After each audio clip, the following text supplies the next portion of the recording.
Hello and welcome to Quest Recapped. Today, we will be going through the 2013 animated adventure comedy film, Underdogs. The movie begins with a little boy named Matthias entering a room to speak with his father. But the father is so busy with the foosball game that he ignores his son. And when Matthias tries to touch the table, his father forbids him and sends him to sleep. Later, the father talks with his wife, who is concerned that Matthias spends all day playing on his tablet since he is mostly alone. Hearing this, the father feels that he has been ignoring his son lately, so he approaches Matthias and starts to tell him a story. The story begins with a young guy named Amadeo, a shy but skilled foosball player who works at a bar in the village. He has feelings for a girl named Laura but lacks the courage to pursue her. One day, Amadeo shows Laura his foosball table, which he customized himself. He has altered the striped foosball team dolls, giving each one a unique appearance, but he has left the plain dolls alone. Soon after, an arrogant boy named Ezekiel appears at the bar, who thinks he is the best soccer player in the world. He then starts bullying everyone there, and when he notices Amadeo, he challenges him to a foosball match. Amadeo is hesitant to play at first, but after Laura encourages him, he finally accepts the challenge. The game quickly begins and Amadeo scores goal after goal, easily defeating Ezekiel. Everyone in the bar cheers him on, and Laura is also impressed. Meanwhile, Ezekiel refuses to accept defeat and becomes aggressive. Due to his behavior, he is kicked out by the bar owner, after which he begins screaming about how he despises the town and its founder. Just then, an old guy approaches him and tells him that he sees potential in the boy and wants to be his manager.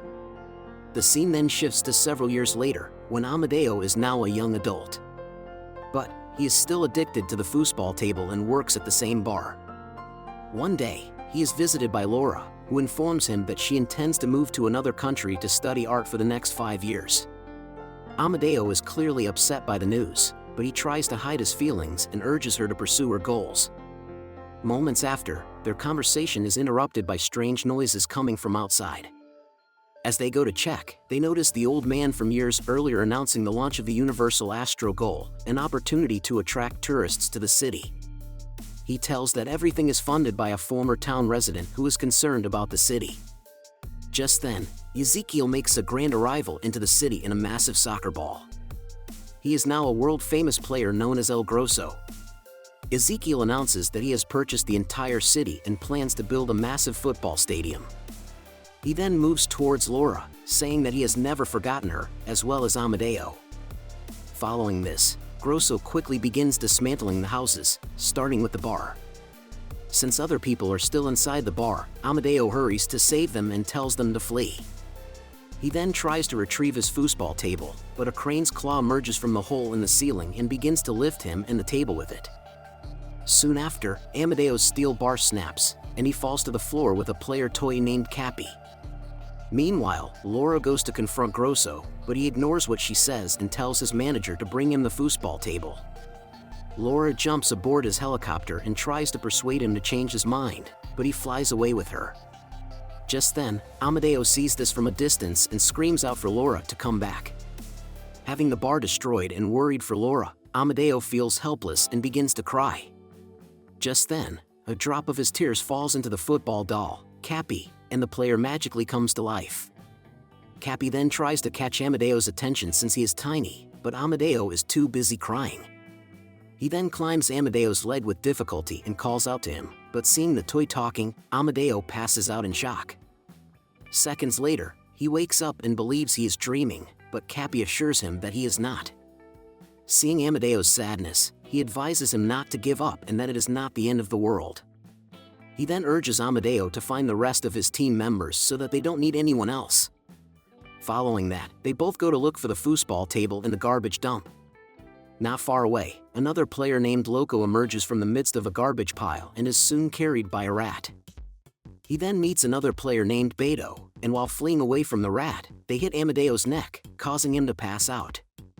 Cappy is relieved to have found his friends and helps them in getting up. They then notice a player from the rival team and begin to taunt him. But they are again encircled by an army of rats and must flee to seek refuge in a dollhouse. Later, the 4 players head to one of the garbage piles, and with their makeshift binoculars, They notice that Amadeo is close to the foosball table. But they also spot Grosso's manager looking for the table. The manager is about to take the table when Amadeo arrives with an excavator and chases them away. After they leave, Amadeo and the players walk to take the table, but it turns out it is already taken by the manager. Beto then climbs on a rat and rushes toward the car, but he ends up jumping on the van's hubcap and becoming stuck. He becomes trapped as his hair is dragged against the road, but due to that, Amadeo and the others have a trail of hair to follow. After following the tracks for a while, Amadeo arrives at an amusement park, where he meets Beto, who is devastated since he has lost his hair. But, not wanting to waste time, they send Beto to find a wig while they spread to hunt for the other players. Looking around, Amadeo notices that all of the midfielders are about to be shot at a shooting tent. He immediately jumps and grabs the steel rod to which the dolls are attached, and runs through the park while being chased by the security crew. Not far away, Cappy discovers the twin players trapped in the roller coaster. He then climbs up to save them, and luckily, they make it to the ground safely. Loco, Cappy, and the twins eventually locate the foosball table where the rival team's players are present. However, before they get a chance to free them, Grosso's manager enters and unscrews the players who are still attached to the steel and places them in a box. Outside, Cappy meets with Amadeo and informs him that the players of the other team have been abducted. Therefore, Amadeo hurries to the manager's car to retrieve the players, but right at that moment, he notices Laura on the news. Amadeo determines that he must release Laura, so he returns the players to the box and disguises himself as the manager's driver in order to reach Grosso. Later, the manager hands Grosso the box, but seeing this, Grosso becomes enraged for bringing an incomplete set. Following that, he tries to impress Laura by showing her his mansion and everything in it. The tour of the Grosso mansion finishes with a laboratory containing many mutant creatures designed by scientists to help the soccer industry. He says he will now do another experiment with these foosball dolls. He intends to crush the players from a pair of cleats on a mat to create a new sort of footwear.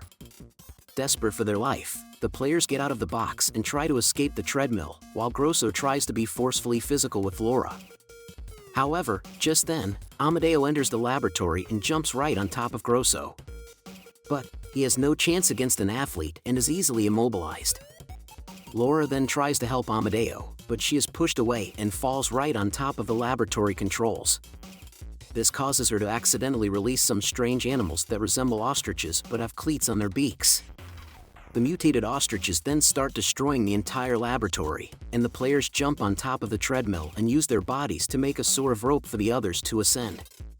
Meanwhile, Amadeo and Laura make their way out of the laboratory. As the players try to leave the laboratory, the bolt falls from one of their heads and strikes the crusher. This generates sparks that collide with flammable gas, which causes them to blow up the entire lab. Due to this incident, police arrest Amadeo and Laura for blowing up Grosso's laboratory. While Grosso is speaking with the press, Amadeo gathers his courage and approaches him, challenging him to a rematch in the foosball game. However, Grosso answers by claiming he isn't interested in childish games and challenges him to a real soccer game. Just then, Laura arrives there and says that they accept the challenge, but that if they win, Grosso must return to the city and never set foot there again. After this, Amadeo and Laura walk door to door, urging residents to join the team. However, once they learn that they would be playing against Grosso, the majority of the citizens refuse to participate. Having no other option, they recruit some old people from the town, and due to the absence of men, they also recruit a woman. After days of practice, the big game arrives, and both teams enter the field. Grosso's team is made up of professional players, whereas Amadeo's team is made up of elderly and weak people. As a result, Grosso's team soon scores 2 goals in half an hour. However, the manager warns Grosso not to secure goals back-to-back because they need to keep the show interesting. Seeing the enormous disadvantage that Amadeo's team has, Cappy and the other foosball players intervene actively in the game. They cause some rival players to have an accident, allowing Amadeo to score a goal. Grosso becomes enraged when his team does not easily win, and he ends up scoring a dangerous foul on an opponent. With a tie, Amadeo is free to kick the goal, but Grosso again comes behind him and knocks him down. Moments after, as Amadeo opens his eyes, he sees Cappy in front of him, who tells him to just kick towards the goal and the others will take care of the rest. Amedeo, on the other hand, tells him not to intervene and that he only wants to win by playing fair. Looking at the team's encouraging attitude, Cappy and the rest return from the field. Without Cappy's help, the team continues to fight Grosso's team in the football match. With little time remaining, Grosso injures Amedeo's leg selfishly and proceeds to score. Nonetheless, Amedeo chases him with an injured leg, but Grosso scores his third goal, winning the game. Seeing this, Laura immediately arrives on the field to comfort Amedeo. He is devastated that they lost, but Laura reassures her that it doesn't matter, and they kiss each other. Meanwhile, Grosso celebrates his victory, but the audience applauds Amedeo's team for their efforts to save the town and rejects Grosso for his pride. Even Grosso's teammates and the manager do not support him and commend Amedeo for his bravery. The manager informs him that no one respects him any longer and resigns from his position. Since Amedeo lost the game, the city remains under Grosso's control, but its residents refuse to live in that place and move to another city. Sometime later, Amedeo and Laura get married and have a son. The scene then shifts to the present, where Matthias understands his father just told him his own life story. He is thrilled to know that the foosball players are still alive, but Amedeo informs him that he can only see them if he believes. Later that night, Matthias hears some noises in the shed and decides to check. And when he arrives, he notices his father conversing with the football players and excitingly joins them. We have come to the end of this video. Thank you for watching. Kindly like, subscribe, and share this video. If you also have thoughts you intend to share, kindly leave them in the comment section. See you in the next video.